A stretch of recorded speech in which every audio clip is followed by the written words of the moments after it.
Hello दोस्तों। Modern history का दूसरा वीडियो है। इसमें जो टॉपिक कवर किए, मैंने कई टॉपिक कवर किए हैं क्योंकि मॉडर्न हिस्ट्री कंपैरेटिवली इजी लगती है, तो कई सारे टॉपिक इसमें कवर किए हैं। पहला टॉपिक है 1857 क्रांति से लेके। तो 1857 क्रांति क्या थी, दीर्घकालिक घटनाओं का परिणाम या आकस्मिक परिणाम थी? तो ये एक डिबेट है, तो इसके बारे में देखते हैं। तो जाहिर सी बात है, 1857 क्रांति कोई आकस्मिक कारण का परिणाम तो नहीं थी। ठीक है, बहुत टाइम से जो भी शोषणकारी नीतियाँ चल रही थी ब्रिटिश गवर्नमेंट की, उसका ही परिणाम थी। ठीक, तो ब्रिटिश शासन की शोषणकारी नीतियों से उपजे असंतोष ने उत्तर तथा मध्य भारत में एक विद्रोह को जन्म दिया, जिसे 1857 विद्रोह की संज्ञा दी जाती है। यह कोई आकस्मिक घटना नहीं थी, बल्कि इसकी पृष्ठभूमि काफ़ी समय से काफ़ी पहले से जो ब्रिटिश पॉलिसीज़ थी, चाहे वो सामाजिक हों आर्थिक हों, उनके आधार पर ये उसमें निहित थी। ठीक, तो दीर्घकालिक कारण इसके देख लेते हैं। तो बेसिकली ब्रिटिश सरकार की शोषणकारी नीतियाँ, पहली आर्थिक नीतियों संबंध में देख लेते हैं, जैसे मुक्त व्यापार नीति, भू राजस्व की नीति, जैसे इजारेदारी प्रथा, permanent settlement, ryotwari system, Mahalwari system, ये सारी नीतियाँ थी। ये कहीं ना कहीं ने इसने भारत के जो एग्रीकल्चर सेक्टर है उसको काफ़ी डिस्ट्रेस में ला दिया है ना। तो इससे जन असंतोष लोगों में भड़का। ठीक, इन नीतियों से भारतीय कृषि, घरेलू हथकरघा, कुटीर उद्योग तबाह हो गए। भारत सिर्फ कच्चे माल का निर्यातक बन के रह गया और ब्रिटेन को, और तैयार माल ब्रिटेन से भारत में आता था, है ना। दूसरा राजनीतिक से संबंधित नीतियाँ थी, जैसे वॉरेन हेस्टिंग की सुरक्षा घेरी की नीति, वेलेस्ली की सहायक संधि, डलहौजी की तुम्हारे हड़प नीति थी, जिसको डॉक्ट्रिन ऑफ लैप्स भी बोलते हैं। इससे जो जो बड़े बड़े स्टेट थे उस टाइम, जो क्षेत्र रीजनल पावर थी, उनको इन्होंने कब्जा कर लिया, है ना। तो इससे भी राजाओं में, साथ ही साथ जनताओं में असंतोष भड़का। जनता में इसलिए असंतोष भड़का क्योंकि जो जो जो राजा थे इन राज्यों के, उनके प्रति काफ़ी मतलब जनता उनका बड़ा सम्मान करती थी, सम्मान की दृष्टि से देखती थी। इस कारण उन लोगों ने अंग्रेज़ों के प्रति जो आम जनता के मन में एक जन असंतोष उत्पन्न हुआ। सामाजिक नीतियों में जैसे सती प्रथा अधिनियम, सती प्रथा को ख़त्म करने के लिए अधिनियम, 1929 नस्लीय भेदभाव करती थी ब्रिटिश सरकार, है ना। यूरोपियंस और इंडियंस के बीच में ये लोग भेदभाव करते थे। भाषा और साहित्य और संस्कृति पर कई एक प्रकार से उपहास उड़ाते थे अंग्रेज। सामाजिक प्रथा और रीति रिवाजों में हस्तक्षेप, काफ़ी इन्होंने हस्तक्षेप किया। इससे जनता ने क्या माना कि ये हमारी जो सांस्कृतिक, हमारी जो समाज है, हमारी सामाजिक प्रथाएं, मान्यताएं, उनमें हस्तक्षेप कर रहे हैं। इससे असंतोष जन्मा। धार्मिक नीतियाँ, जैसे 1813 में का जो अधिनियम था, इसमें ईसाई मिशनरीज़ को, जो क्रिश्चियन मिशनरीज़ थे ना, उनको इजाज़त देती थी भारत में धर्मांतरण की। तो इसको भी जनता ने एक नेगेटिव वे में लिया। धार्मिक अयोग्यता सिद्धांत, धार्मिक अयोग्यता अधिनियम, इनके माध्यम से, मतलब इन दोनों के माध्यम से भारतीय जनता को लगा कि हमारे जो धार्मिक मामले हैं उसमें कंपनी हस्तक्षेप कर रही है। एक तत्कालिक कारण भी था। तत्कालिक कारण में जैसे न्यू एनफील्ड राइफल का प्रयोग, है ना। इसमें जो कारतूस यूज़ होते थे वो गाय तथा सुअर की चर्बी लगे हुए कारतूस बताए जाते थे। फिर सामान्य सेवा भर्ती अधिनियम 1956, इसने क्या करा, जो सैनिकों को समुद्र पार सेवाएं देने के लिए विवश किया। मतलब जो भारतीय हिंदू धर्म था, उसमें माना जाता था कि मतलब समुद्र पार करना एक पाप के समान माना जाता था। तो ये भी इस एक्ट ने भी भारतीय जन संतोष को ट्रिगर किया। तो ये बहुत सारी नीतियाँ थी ये, और जो काफ़ी समय से चले आ रही, मतलब शोषणकारी नीतियाँ थी ये, जिससे भारत में एक जन असंतोष उपजा, सैनिकों में असंतोष उपजा, और 1857 की क्रांति हुई। तो हम कह सकते हैं भारत के जो 1857 की क्रांति थी, उसका कोई तत्कालिक कारण नहीं, बल्कि एक दीर्घकालिक पृष्ठभूमि के तहत ये क्रांति उत्पन्न हुई थी। ठीक है, 1857 की क्रांति के पश्चात परिवर्तन देखने क्या हुए, तो ब्रिटिश सरकार ने काफ़ी बड़े स्तर पर फेरबदल किया। पहला, भारत शासन अधिनियम 1858 लिखा। इसके तहत भारत का जो शासन है उनके अंतर्गत आ गया। बोर्ड ऑफ डायरेक्टर और बोर्ड ऑफ कंट्रोल वाली जो व्यवस्था थी इसको समाप्त कर दिया। सेक्रेटरी ऑफ स्टेट का पद गठित किया गया जो कि ब्रिटिश संसद के प्रति उत्तरदायी था। ये वायसराय के माध्यम से भारत में शासन चलाता था। भारत में 3 प्रेसिडेंसियों का निर्माण किया गया, जैसे बंगाल, मद्रास और मुंबई, जिनका प्रशासन एक गवर्नर और 3 सदस्यीय काउंसिल के द्वारा किया जाता था। पील कमीशन 1857 क्रांति के बाद बैठा था, है ना। इसने सेना के पुनर्गठन की रिकमेंडेशन दी। उसमें क्या रिकमेंडेशन दी? जो सेना में यूरोपीय सैनिक थी, इनकी संख्या बढ़ाने की बात करी। साथ ही साथ सेना को जाति के आधार पर विभाजित कर दिया जाए, जाट रेजिमेंट, गोरखा रेजिमेंट इत्यादि। प्रशासन का डिसेंट्रलाइजेशन किया गया। नगर पालिका, जिला परिषद, स्थानीय निकायों की स्थापना की गई। हड़प नीति रोक दी गई। भारतीय रजवाड़ों के प्रति संयम की नीति अपनाई गई, ठीक है। क्योंकि जो 1857 क्रांति हुई थी उसमें सिंधिया बताया जाता है, जो सिंधिया परिवार जो था, रजवाड़े, इन्होंने उस विद्रोह में अंग्रेज़ों की सहायता करी। तो एक प्रकार से अंग्रेज़ों को समझ में आ गया था ये जो रजवाड़े हैं ये एक शॉक ऑब्जर्वर की भूमिका में है, ठीक है। तो इसी रूप में इन्होंने इनको यूज करने की सोची। इसलिए भारतीय रजवाड़ों के प्रति इन्होंने संयम की नीति अपना ली। फूट डालो राज करो वाली नीति लेके आए। हिंदू मुस्लिम को आपस में लड़ाए, क्योंकि हिंदू मुस्लिम ही थे जो 1857 क्रांति में सबसे आगे थे। सामाजिक और धार्मिक मामलों में हस्तक्षेप की नीति इन्होंने अपना ली। तो इस प्रकार देखा जाए 1857 क्रांति के पश्चात जो ब्रिटिश सरकार का शासन करने के तौर तरीके थे उसमें काफ़ी परिवर्तन किए। लेकिन इसका उद्देश्य कोई भारतीय लोगों की जो स्थिति थी उसमें सुधार करना नहीं था, बल्कि जो इनके शासन से जो जनता में प्रतिरोध उठ रहा था उसको जन्म देने से रोकना था, ताकि भारत में जो लूट तंत्र है जो ठीक से भली भांति पहले की तरह ढंग से चलता रहे। ठीक, अगला टॉपिक है 1857 क्रांति से पूर्व कंपनी द्वारा सामाजिक, आर्थिक, प्रशासनिक परिवर्तनों की समीक्षा। ईस्ट इंडिया कंपनी ने मतलब 1857 क्रांति से पूर्व क्या क्या भारत के जो विभिन्न क्षेत्र हैं, चाहे समाज हो, चाहे आर्थिक हो, चाहे प्रशासनिक हो, उसमें क्या क्या परिवर्तन किया। क्या वो परिवर्तन भारतीयों के लाभकारी थे या विनाशकारी, ये एक डिबेट है। तो इसके बारे में देख लेते हैं। बक्सर विजय के बाद, बक्सर की जो वॉर में जीत हुई थी, इसके बाद जो 1857 क्रांति तक ईस्ट इंडिया कंपनी ने भारत में विभिन्न क्षेत्रों में अनेक परिवर्तन किए, है ना। जैसे कुछ देख लेते हैं। सामाजिक क्षेत्र में ये सती प्रथा निषेध अधिनियम लेके आए, जिससे सती कुरीति समाप्त करी गई, महिला को सशक्त किया गया, है ना। विधवा पुनर्विवाह अधिनियम कैनिन के द्वारा लाया गया। ईश्वरचंद्र विद्यासागर के प्रयासों से नरबली प्रथा को समाप्त किया गया। दास प्रथा पर प्रतिबंध लगा दिया गया, है ना। और 1833 के एक्ट में भारत में शिक्षा को बढ़ावा देने के लिए 1 लाख रुपए प्रतिवर्ष दिए गए। आर्थिक क्षेत्र में बहुत सारी भारत में कृषि के वाणिज्यीकरण को बढ़ावा देने तथा कृषि सुधार के लिए कई सारी नीतियाँ लाई, जैसे स्थायी बंदोबस्त हो गया, रैयतवाड़ी व्यवस्था हो गई, महलवाड़ी व्यवस्था हो गई। आधुनिक उद्योगों का विकास भारत में किया गया। मशीनीकरण को बढ़ावा दिया गया। भारत में अवसंरचना विकास पर बल दिया, जैसे रेलवे प्रणाली, डाक सेवा, तार सेवा, टेलीग्राफ, है ना, सड़क निर्माण इत्यादि। कारखाना अधिनियम के माध्यम से श्रम सुधार को भी लेके आए। प्रशासनिक क्षेत्र में जो सुधार की बात करें तो 1773 का रेगुलेटिंग एक्ट लेके आए, इससे जो कि ईस्ट इंडिया कंपनी के कार्यों को नियमित तथा नियंत्रित किया गया। सुप्रीम कोर्ट की बंगाल में स्थापना की गई। पिट्स इंडिया एक्ट 1784 को लेके आए। इसके माध्यम से ब्रिटिश सरकार ने कंपनी के कार्यों का प्रशासन अपने पूर्ण नियंत्रण में ले लिया। चार्टर अधिनियम 1853 लेके आए। इसमें भारतीय विधान परिषद का भी गठन किया गया। ठीक, तो ऊपर के जो प्रयास हैं देख कर लगता है कि भारत के जो विभिन्न क्षेत्रों में जो सुधार किए गए थे वो बेसिकली भारतीयों की स्थिति सुधारने के लिए थे, लेकिन ऐसा है नहीं, है ना। इन्होंने जो भी सुधार करे थे, जो ब्रिटिश हित थे, ब्रिटिश इंटरेस्ट थे, उसको सर्व करने के लिए सुधार किए गए।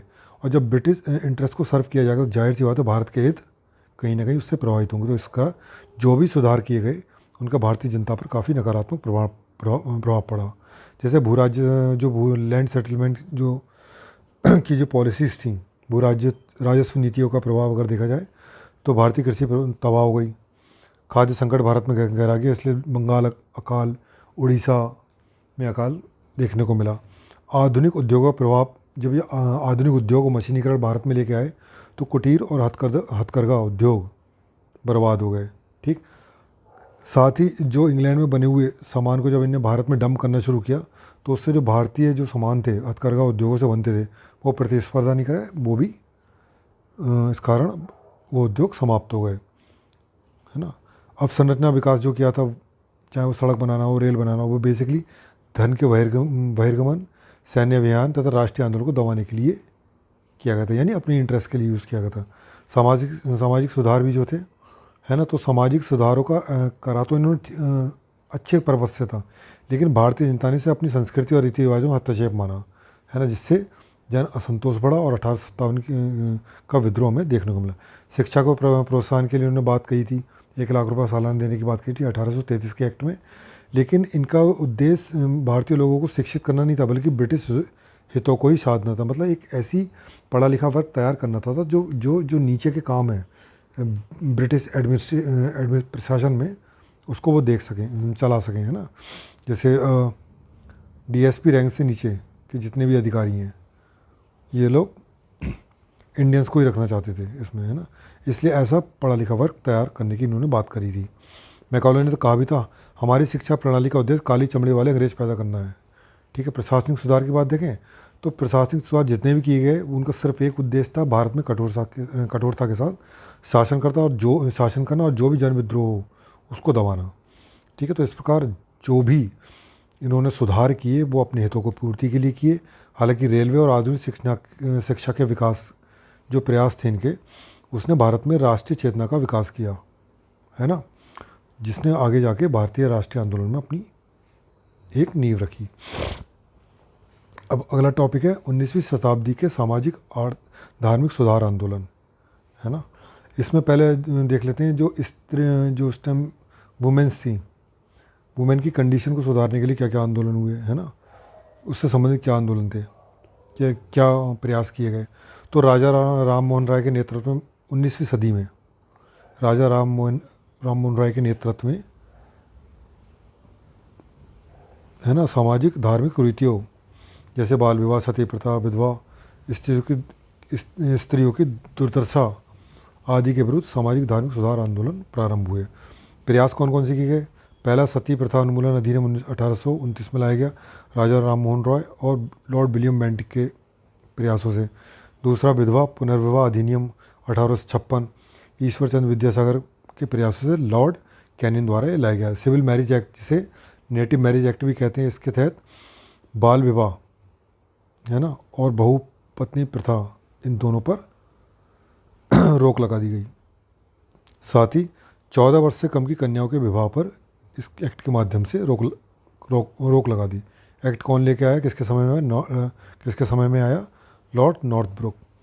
फिर सम्मति आयु अधिनियम, एज ऑफ कंसेंट एक्ट 1891, ये लाया गया बैराम मालावारी के प्रयासों से लॉर्ड लैंसडाउन द्वारा इसको पारित किया गया। इसमें क्या क्या, जो लड़कियों की शादी की उम्र है वो घटाकर कितनी कर दी? 14 वर्ष कर दी, वो 12 वर्ष कर दी। ठीक है, साथ ही IPC CCP के अनुच्छेद 375 में ये बताया गया कि अगर किसी 12 साल से कम की लड़की के साथ कोई शारीरिक संबंध बनाता है या विवाह करता है तो वो बलात्कार की श्रेणी में उसको रखा गया। इसके अतिरिक्त देखा जाए तो हेनरी डोरोजियो थे, है ना, इन्होंने इस जो वीमेन एजुकेशन की बात करी।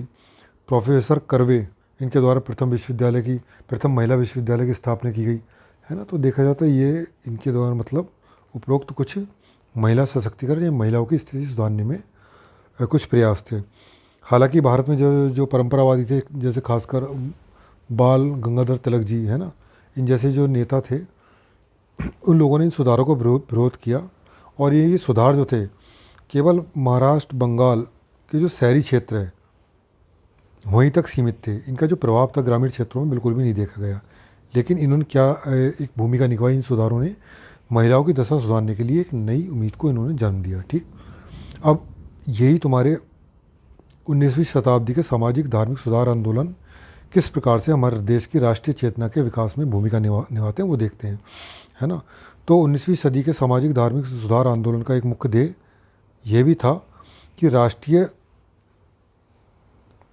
राष्ट्रीय चेतना का विकास कर राष्ट्रीय चेतना का निर्माण करते हुए आत्मशक्ति को जागृत करना, है ना, ताकि जो भारत के लोग जो डिप्रेशन में एक जी रहे थे, गुलामी के एक उसमें उसमें अंधेरे में जी रहे थे, उनको उससे बाहर निकालना, है ना।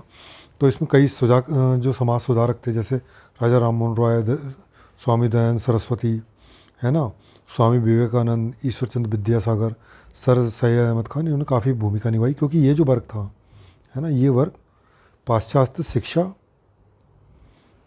ये जो वर्ग था वेस्टर्न एजुकेशन और आधुनिक विचारों से शिक्षित था, ठीक है। तो इन्होंने भारत में सामाजिक धार्मिक सुधार आंदोलन में इन्होंने नेतृत्व प्रदान किया। इनका मानना था कि भारत की गुलामी का प्रमुख कारण है भारतीय समाज में विद्यमान कुरीतियाँ और अंधविश्वास, है ना। साथ ही ये कहते थे कि तर्कवाद, बुद्धिवाद और आधुनिक विचारों के माध्यम से इन कुरीतियों को समाप्त किया जा सकता है। इसी के संदर्भ में इन्होंने प्रयास किए। इस कारण इन्होंने तर्कवाद, बुद्धिवाद और आधुनिक शिक्षा पर बल दिया। शास्त्रों के जो परंपरागत अर्थ थे, जो कुरीतियों को और अंधविश्वास को जन्म देते थे, उन पर इन्होंने आलोचनात्मक टिप्पणी की, इनको क्रिटिसाइज़ किया, उनकी गलत बातों को क्रिटिसाइज़ किया। जो अच्छी चीज़ें थी, नो डाउट जो अच्छी चीज़ें थी वो इन्होंने एक्सेप्ट भी करी, ठीक है।